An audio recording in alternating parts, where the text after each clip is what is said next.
Okay, I think we're back. We just lost the computer in here for a minute.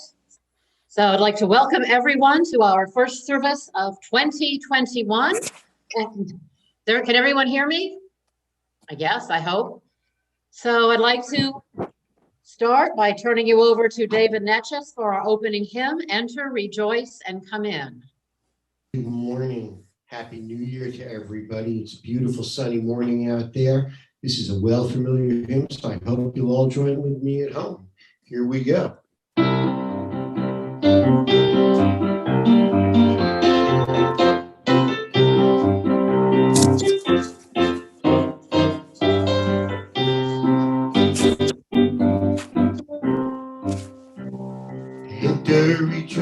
and come in. Enter, rejoice, and come in. Today will be a joyful day. Enter, rejoice, and come in. Open your heart, ears to the song. Open your ears to the song. Today will be a joyful day. Enter, rejoice, and come in. Open your hearts, everyone. Open your hearts, everyone. Today will be a joyful day. Enter, rejoice, and come in. Don't be afraid of some change. Don't be afraid of some change. Today will be a joyful day. Enter, rejoice, and come in. Enter, rejoice, and come in. Enter, rejoice, and come in. Today will be a joyful day. Enter, rejoice, and come in. So we are glad that you are all here to join us this morning. And here is Ted Newton from our board with our announcements. Good morning, everyone. Coffee with the Minister for Visitors will be conducted today via Zoom following the service at 12 noon. There'll be a Zoom link at the chat at the end of the service, and you can use the access to access this informal discussion. The UU Monday Meditation Group gathering will meet online tomorrow, Monday, January the 4th from 7 to 8:30 p.m. and contact Elizabeth McNabb or Melanie Roberts for that information. A new small group is being formed. The Wednesday evening exploration will start Wednesday, January 6th at 7 p.m. via Zoom. This will be a small group in-depth discussion about books or topics of interest. Their first offering will be Cast, Origins of Our Discontents by Elizabeth Wilkerson. Please contact Jan Parsons for information. The Shepherd Blood Center would like to thank the congregation for sponsoring this blood drive this past Tuesday. There were 6 donors and 5 units collected, and that's enough to save 15 local lives. They're very thankful for everyone that helped make the blood drive happen and for our advocacy for blood donation. They could not meet the needs of local patients without us. Please check this week's e-announcements for contact information for these groups and others you may wish to register for. And there's also a link to the UU calendar that will help you know what's going on at the church during the week and the month.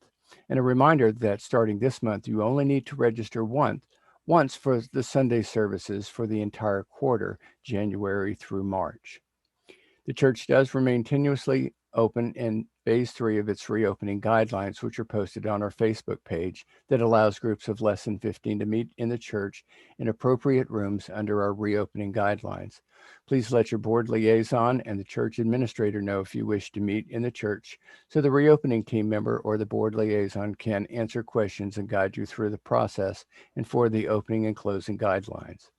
The reopening team closely monitors the 7-day moving average of cases in Aiken, Richmond, and Columbia counties. And if it rises above our set threshold, the church will go back to phase 2, and face-to-face meetings within the building will have to stop.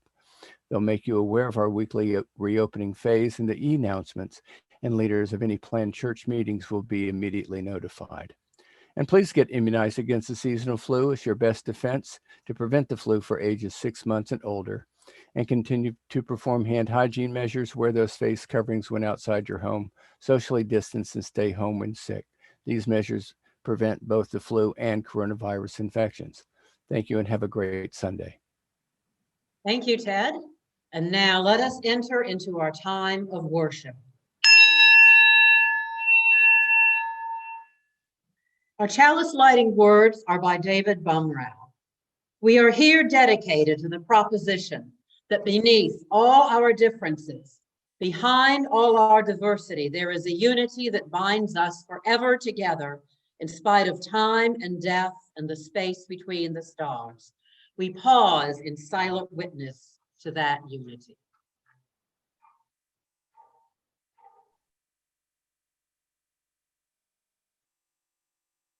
And now, Spirit of Life. David needs to play it. Okay. which David will play. Right. We're having a few technical problems today. Join me as we sing Spirit of Life.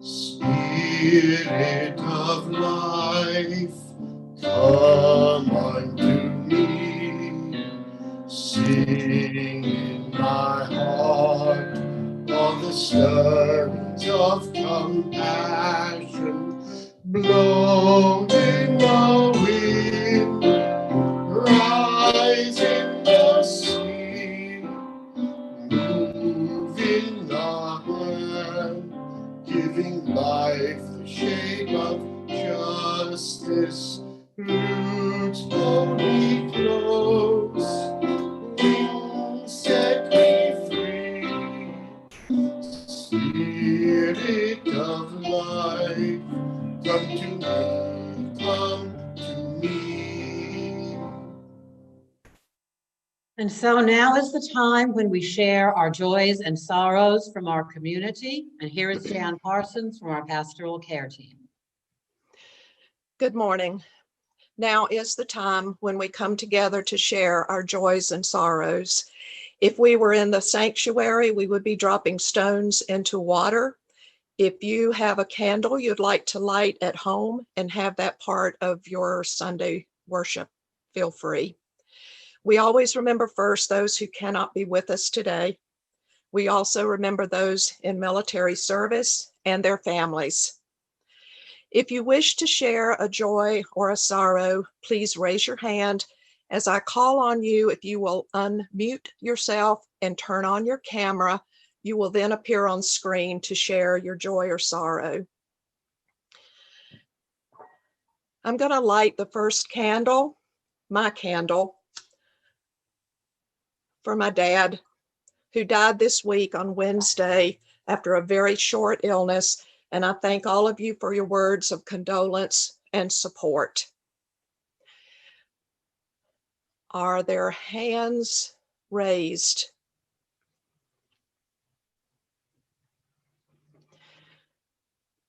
I will tell you, we'll light a candle or drop a stone for Tom Lehman. He had his surgery, he has family with him, and he's doing well.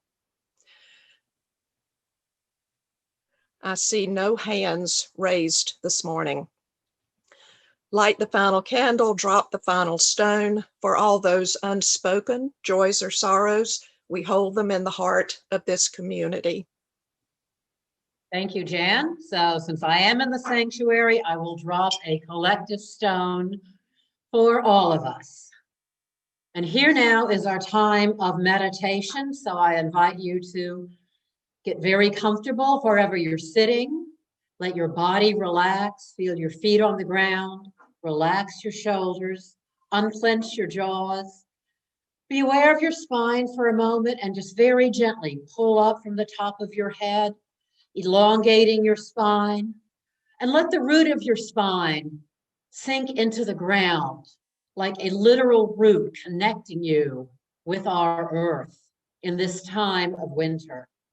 January is named after the Roman god Janus, the god who looked behind as well as ahead.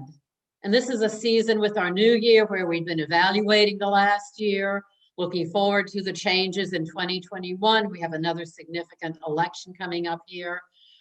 People have had a lot of personal turmoil as well as dealing with COVID, a very difficult holiday season. So let's take a moment to just be. It's been a beautiful day today, and I invite you to take a few minutes to really focus on your breath. Allow your breath to come deep into your belly, in through the mouth, expanding the belly, exhaling out the mouth and releasing the air. In through the nose and out through the mouth. And we're going to focus our breath with a count. We'll take 4 counts to bring it in, 2, 3, 4. Hold your breath in your belly, 2, 3, 4. Exhale, releasing through the mouth, 2, 3, 4, and hold empty.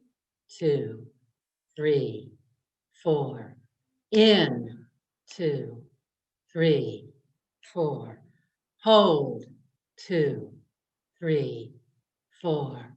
Release, 2, 3, 4. And hold, 2, 3, 4. Inhale, bringing in the sun and the beauty of a winter's day. Hold in the fullness. Release, letting go of the old oxygen and all you do not need. Hold empty in the time of waiting. Breathe in, breathing in hope and joy and renewed commitment. Hold in the fullness of the oxygen that is energizing your body. Release out the mouth all that you do not need, letting go of the remnants of 2020, and hold in anticipation and waiting. One more time, breathe in deeply of your joy, of the promise, of the change that is coming, and hold in the fullness of your power and your strength. Release, letting go of the doubt and the negativity, and hold. And now we'll enter into a time of silence. Continue breathing as we look at the graphic of the winter, and the chime will take us in and out of silence.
And as we renew ourselves with the promise of 2021, so we also ask to renew our church with your contributions, so that we may continue to be here, to be a bastion of liberal religious thought in this conservative community, so that we can continue to be a force for social justice, as well as a place where our community can nurture and gather and build our own strength.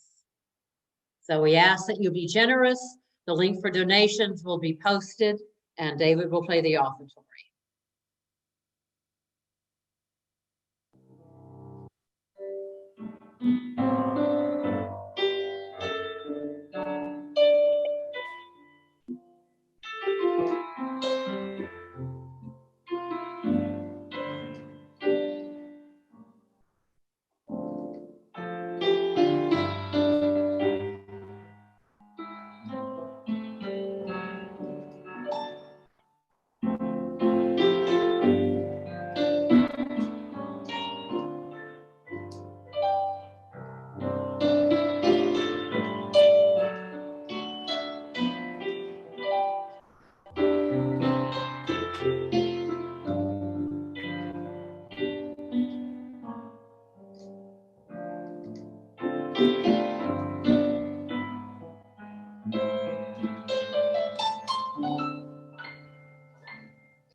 Praise be your confusion in matters of religion and your search for truth. May you swim mightily upon the sea of ambiguity and uncertainty. In the end, life is a great mystery and can be very confusing. I know I've used this before, but I'm going to use it again. Perhaps you've seen this cartoon. The bulky Viking boat is zigzagging in aimless circles despite great effort by the individual rowers. It's obvious they're all preoccupied with personal concerns and goals. Some are paddling one way, some another. Some are paddling with the blade of the oar and some with its handle. They've turned different ways and bumping into each other. Confusion reigns. And Hagar the Horrible, seated at the helm, is shouting over the heads of the rowers, "Will you quit saying different strokes for different folks?" Sounds like a Unitarian Universalist congregation, does it not? The German poet Heinrich Heine stood with a friend before a great cathedral in France. "Tell me, Heinrich," said his friend, "why can't people build piles like this anymore?" Replied Heine, "My dear friend, in those days people had convictions. We moderns have opinions, and it takes more than opinions to build a Gothic cathedral." Of course, the great cathedral they stood before is the now fire-damaged Notre Dame. Philosophers tell us we now live in a postmodern era. What used to be certain is now uncertain. Our abiding faith in reason and science is being challenged by fundamentalists, political and religious. For many of us, the confidence of our convictions has been replaced by contradictory opinions and confusion.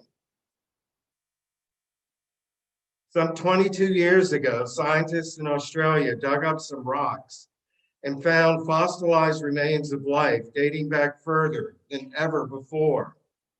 Primitive, multi-celled animals on Earth nearly 3 billion years ago, when the planet was nothing but rolling muck and ice and fire.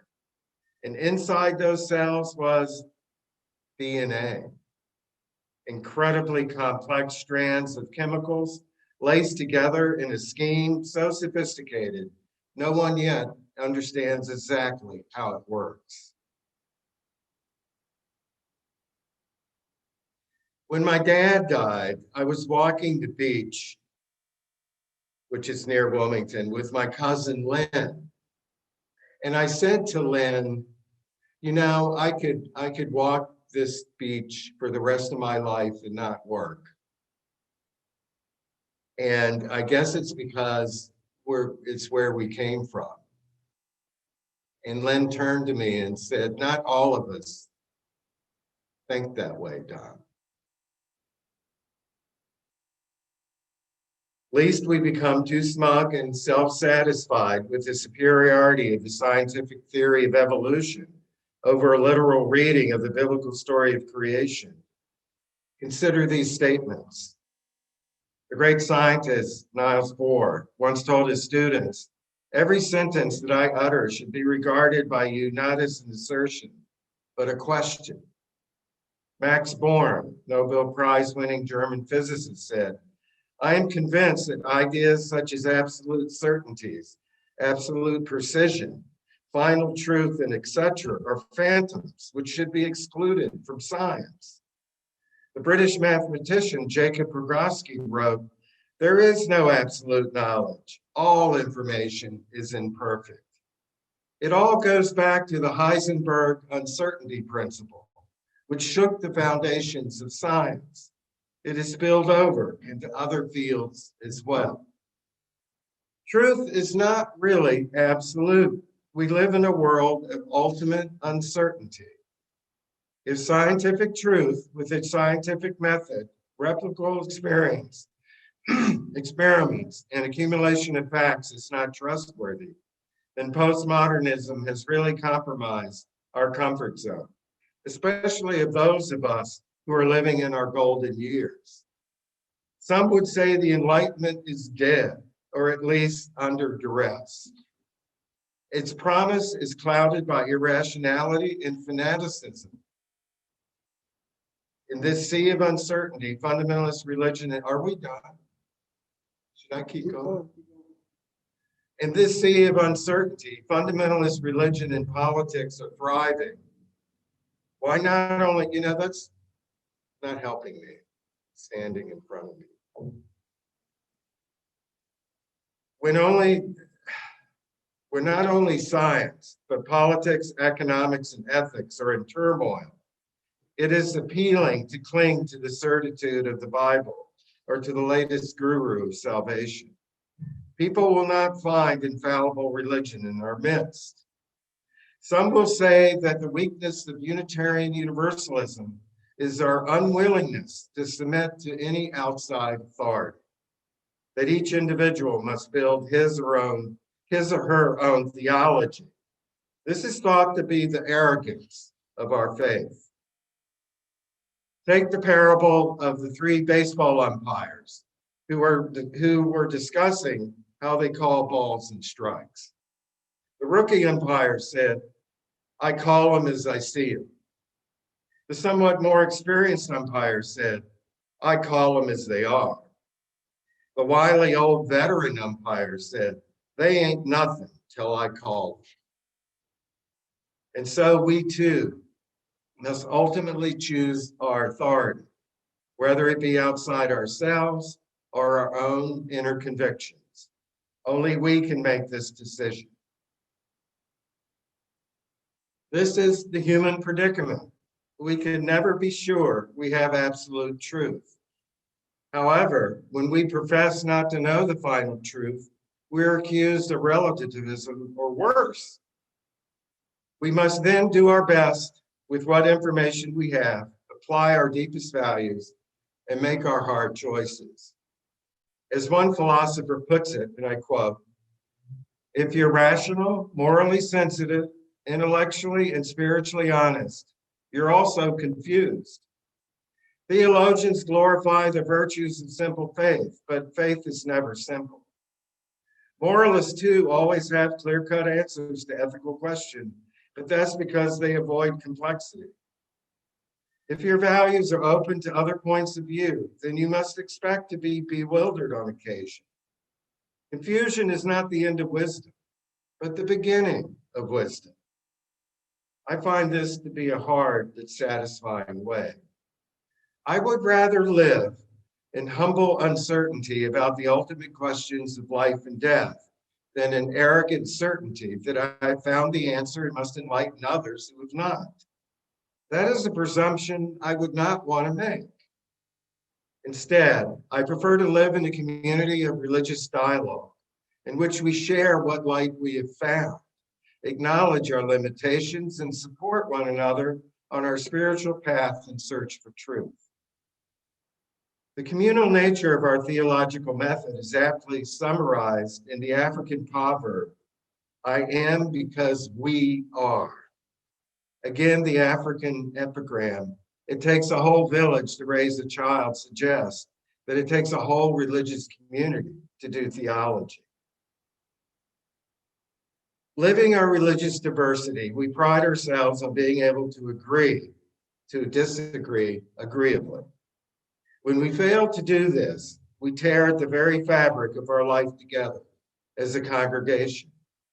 Among us, the conversational God or ultimate reality will usually be a lively one. The atheists and the agnostics share their views with the theist, while the humanists and the pagans listen and wait their turn. Who is right? This is not the question, as if there were a universally valid right answer. Rather, I would ask, how can we help each other to experience that ultimate reality in which we move and live and have our being? Mythologist Joseph Campbell is instructive here. And I quote, "People say that what we're all seeking is the meaning of life. I don't think that's what we're really seeking. I think that what we're seeking is the experience of being alive, so that our life experiences on the purely physical level plane will have resonances within our own innermost being and reality, so that we actually feel the rapture of being alive." How does our concept of God or our view of the cosmos affect our day-to-day living? If it does not, why have it? One thing we can affirm, there is a reality greater than ourselves which sustains us, which in some mysterious way expresses itself in truth, beauty, and goodness, which challenges our understanding in powerful ways. We probe at the edge of the mystery, seeking to discern its ultimate meaning, getting occasional glimpses, finding clues now and then. But the final veil is not drawn for us to witness ultimate truth. I have a favorite image for this open-ended approach to doing theology. In the words of one theologian, do theology like you do a crossword puzzle. First of all, do it in pencil, because it is very arrogant to do it in pen. As you find out more, sometimes you have to change answers you thought you had. And sometimes you may never find the answer. Sometimes you just have to learn how to live with the question. When we wrestle with the toughest theological questions, we will often live in doubt. And because of the pressures of those more sure than we of the right answers, we will be tempted to make premature claims to truth. One of the giant minds of this last century, Christian theologian Paul Tillich, once warned that the search for truth may be silenced by answers which have the weight of undisputed authority. Don't give in too quickly to those who want to alleviate your anxiety about truth. Don't be seduced into a truth which is not really your own, even if the seducer is your church. The castle of undoubted certitude is not built on the rock of reality. At such times, we will need to have the courage of our confusions, the courage to acknowledge we do not know everything, that we are not always sure, but we can live with that uncertainty, struggle with that ambiguity, and find meaning in the struggle, and live our lives with the confidence of the convictions we have. Our spirituality is a spirituality of risk. If we are serious theologically, we will pencil in our best insights, our noblest aspirations, our deepest convictions, and we'll live by them until the school of experience teaches us a better way. We will live, as Tillich puts it, oscillating between ecstatic confidence and despairing doubt. We who choose the Unitarian Universalist way in religion will occupy the daunting but exciting space between the confidence of our convictions and the courage of our confusions. I leave you with a parable. Now, there was a certain man that for many years did frequent the temple on the Sabbath. Then did he cease to be found in the great congregation. And a neighbor inquired of him, saying, "How is it you are no more seen in the temple on the Sabbath day?" And the man did give answer, "I did not like the words that the master speaks, for she put not an end to the questions that vex my mind, nor provides me with sure salvation for my soul. Verily, she leads us into deep waters and leaves us there without means of rescue." Now, when this conversation was told to the master of the temple, she answered, saying, "Go tell him that remains away from the great congregation, that the temple stands not to provide life preservers, but is a place where one learns how to swim." Amen, and blessed be. Thank you, Reverend Don. Our closing hymn is "When Our Heart is in a Holy Place." We might have the lyrics up. We're having some issues this morning, but if they are up, great. If they're not, I know you know these words, so we can sing them. Anyway, here we go.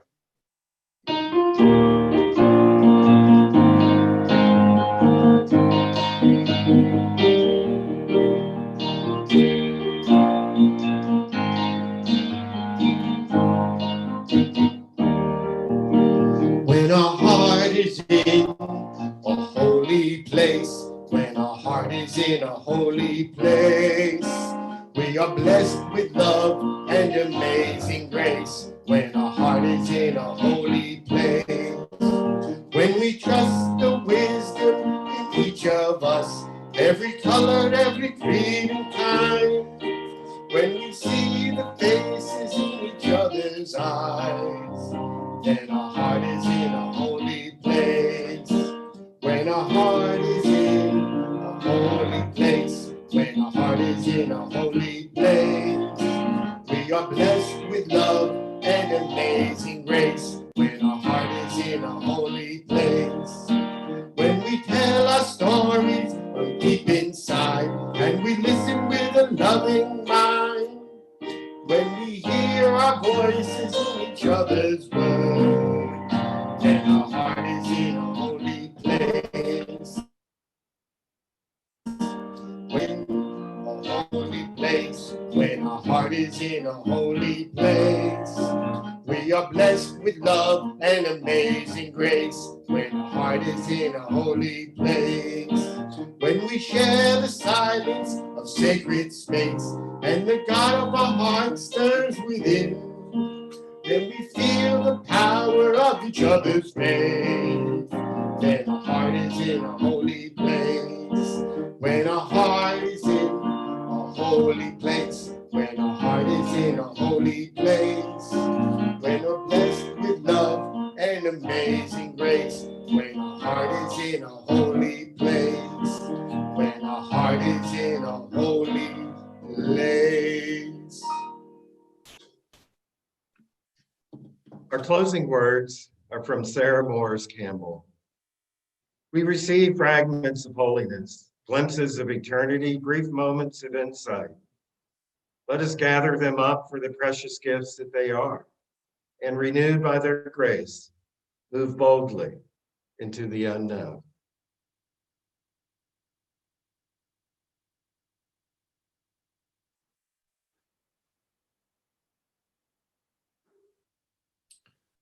Okay, I think the chalice candle has been extinguished. We're playing jazz music today, and I think an appropriate song for New Year's as our postlude would be Pennies from Heaven. I hope everybody has pennies from heaven raining down on them during this year.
There you are.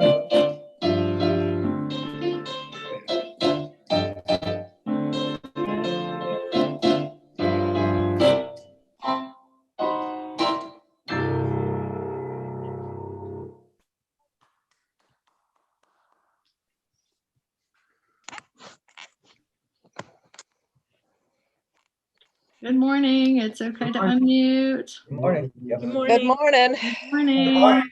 Thank you. Amanda. Good morning. Morning, good morning, Good morning. Morning, everybody. morning. Good to see everybody. Sorry to hear about your. How's everyone? Yeah, sorry, Jan. You have our sympathy. What? Here's You have our best wishes and sympathy. Yes. Thank yeah. you. Yes. Thank you. Sorry for He your had- loss. Yes. Thank you. He had a Sorry.